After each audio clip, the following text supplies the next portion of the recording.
วัสดีครับผมนายสราญบุญโกรหัสนักศึกษา692003112วิศวกรรมไฟฟ้าวันนี้จะมาทำ 2D sketch รูปที่3นะครับดูโปรแกรมมีหมู่พาดขึ้นมาเลย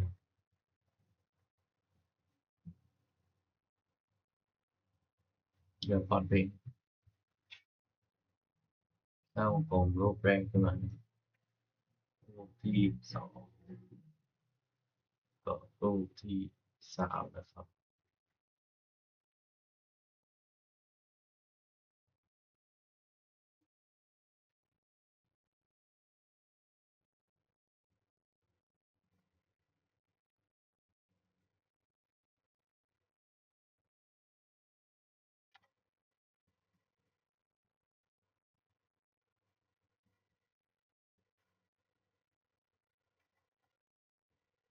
นี่ครับต่อไปผมจะเลือกเป็น Free Fire Art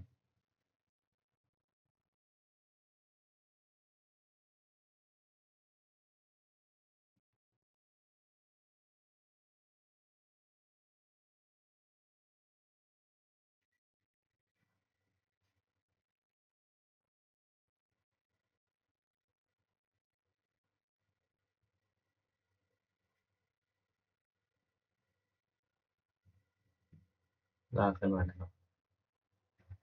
แล้วเดี๋ยวเลือกลายนะครับก็จะได้รูปแบบนี้ขึ้นมา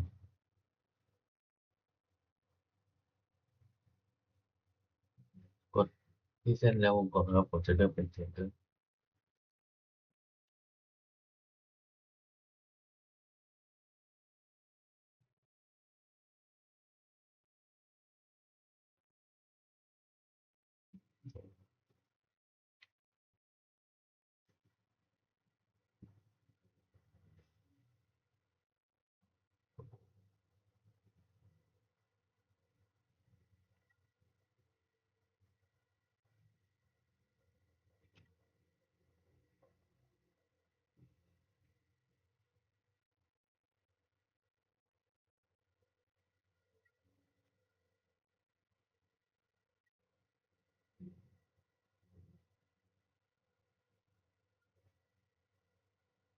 นี่ครับเราก็ได้รูปแบบนี้ขึ้นมาเลยกำหนดขนาดครับ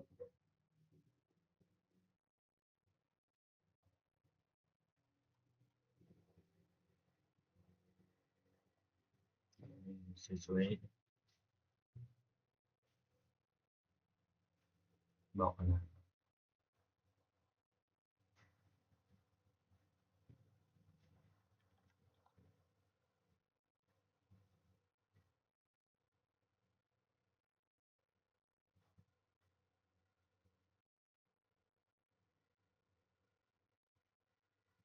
ตัวนี้เป็น30นะครับ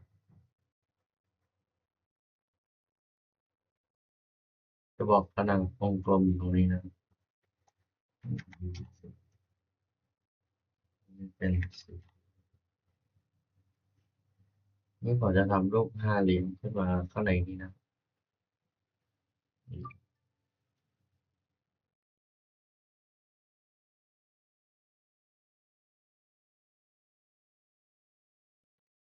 จะเลือกรูป3เหลี่ยมนะแบบนี้ได้คำสั่งลายก่อนนะครับ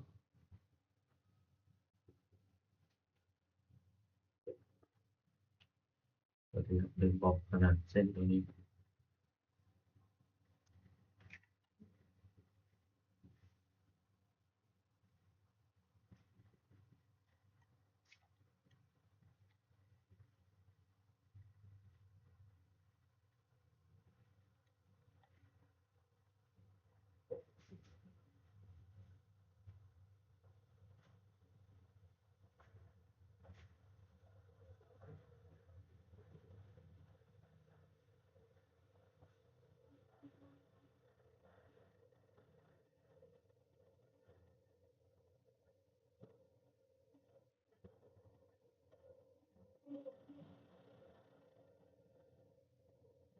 ก็เรียกฝนตกเป็นแล้ว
นี่นะครับ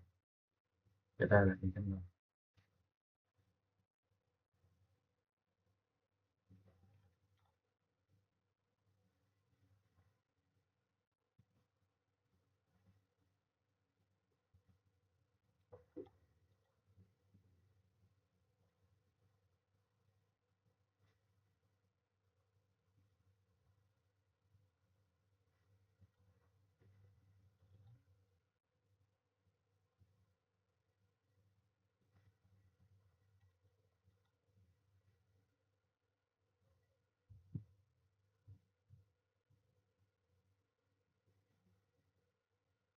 แล้วกำหนดจุดนี้กับจุดนี้โอ้ย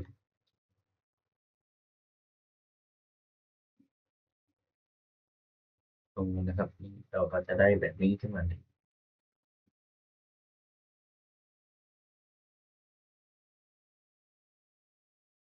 บอกขนาดตรงนี้เลยนะเราก็จะได้แบบนี้ขึ้นมาเป็นเสร็จเรียบร้อยแล้วนะครับ Extrude แล้วตรงนี้เลือกเป็นจะเลือกเป็น10นะครับกดถูกแล้วก็ Extrude อีกครั้งนะสเก็ตกดชิ้นงานของเรานะครับ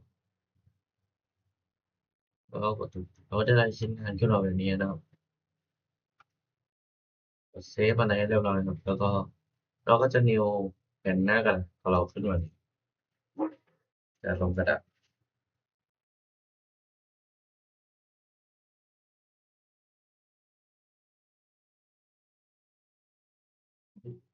นั้น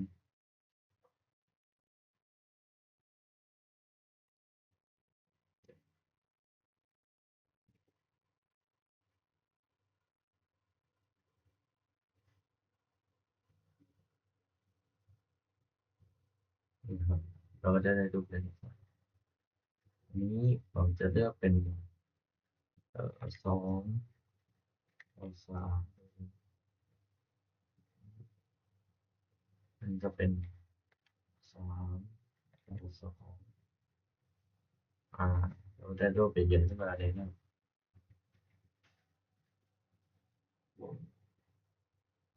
อืมเราจะลากจุดนี้ให้ตรงกันนะครับ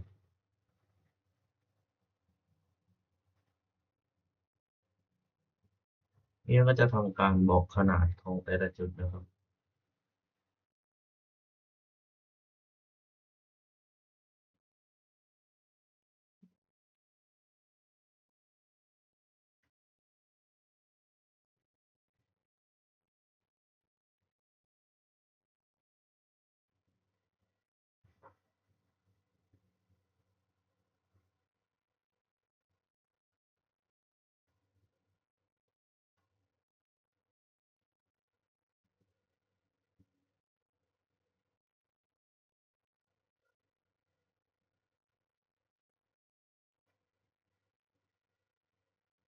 เราจะสร้างเส้นขึ้นมาก่อนนะ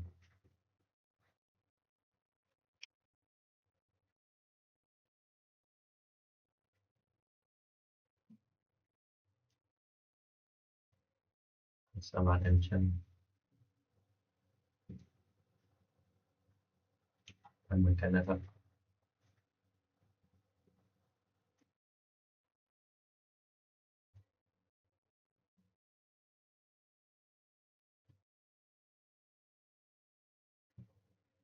สามารถแอคชั่นครับ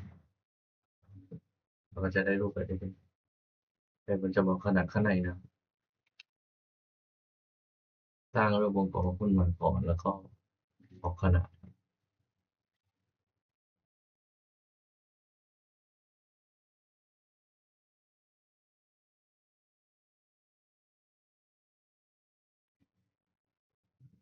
ก็บอกขนาดทุกอันนะครับ